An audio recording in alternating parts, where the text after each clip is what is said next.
পাইকারি union government একটা তবে এই ধরনের কাজ করে আমি 2018 থেকে অন্তত হাঁস মুরগি যাই কিছু বলে মাছ গরু সবকিছু নিয়ে কাজ মোটামুটি আমার একটা হ্যাসারিও আছে আগে কোয়েল পাখি এই পালতার কিংবা বাচ্চা করাইতাম কোয়েল পাখি এখন বর্তমানে মাসে আমি প্রায় 1 লক্ষ বাচ্চা করাইতাম পারি 2024 কেজি আজকের মধ্যে এমন আমরা ওই হাঁসটা পালার একটা উদ্যোগ বা তারা একটা কিছু নিয়ে তারাই মধ্যে চলতেছে প্রথম অবস্থায় আমি মোটামুটি মাসও আসে মোটামুটি ভালো কামাই খাই মানে মারাই গেছে সবগুলো আপনি কিন্তু কারণে হয়তো আমার পালার লাগি হোক টাকার অসুবিধাই হোক এরপরে আবার এটা বিরত করে দিয়েছিলাম মন থেকে আবার তারা কিন্তু কত বড় একটা প্রতিষ্ঠান ভাই ফলাই লাগবে আবার অল্প কিছু নিয়ে দেখে সাধারণ যারা খামারি আছে তারা যেন উপকৃত হয় এটা এই চিন্তাটা মাথায় রেখেই তাদের কাজটা করতে হবে।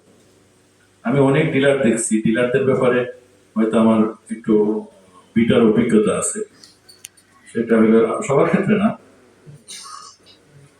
যে একটা অসুখ হইলো মুরগি বা হাঁসের, তারা সাথে সাথে এমন কিছু ওষুধ দিয়ে দেয় আর কি, হ্যাঁ, যে হাঁসগুলা তো আসলে ওষুধ খেয়ে ভালো হবে না এবং মারাও যায়, টাকাও গেল হাঁসও মারা গেল। হ্যাঁ, এই ক্ষেত্রে কিন্তু একটা বাজে একটা ধারণা আসে।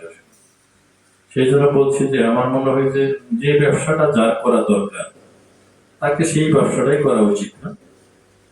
একসাথে ডিলার এবং ওষুধের ব্যবসাটা বোধহয় ইথিক্যাল না, এবং এই ক্ষেত্রে আইনও আছে আর কি। হ্যাঁ, আমাদের অ্যান্টিবায়োটিক এর ব্যাপারে কিন্তু বিভিন্ন কোম্পানির সঙ্গে একটা সংযোগ স্থাপন করে যদি খাদ্যটা ওইভাবে তৈরি করা হয় তাহলে দেশি হাঁসটার যে টেস্ট, দেশি হাঁসটা যে হাঁসের, এটা কিন্তু সারা বাংলাদেশে একটা প্রচুর চাহিদা। সুতরাং এই পিকিং এর পাশাপাশি দেশি হাঁস নিয়ে কাজ করারও আমি আহ্বান জানাচ্ছি, কারণ এটা আমাদের অতীত ঐতিহ্য কোনোদিনই যেন ধ্বংস না হয়। আমরা আবার অতীতের দিকে ফিরে যাইতে চাই, পাশাপাশি উন্নত জাতের হাঁসও পালন করবো, কিন্তু অতীতকে ভুলে না। আর আরো আমি আহ্বান জানাবো যে আরো ভ্যাকসিনেটর উৎপাদন, মানে এই খাতে বেশি পরিশ্রম করে এরকম লোক সিলেক্ট করে তাকে আরো অধিকভাবে ট্রেনিং দিয়ে ভ্যাকসিনেটর তৈরি করার জন্য আমি আহ্বান জানাচ্ছি।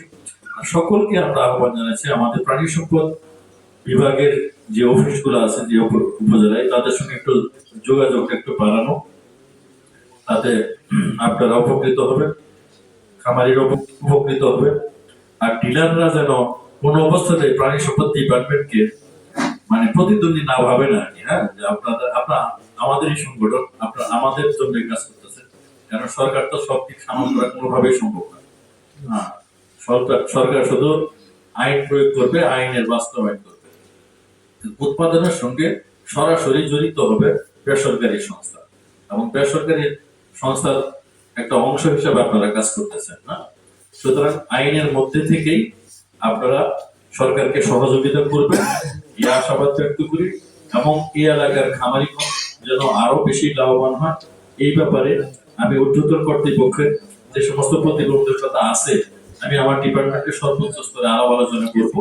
সকলকে ধন্যবাদ জানিয়ে আমি আমার বক্তব্য শেষ করছি।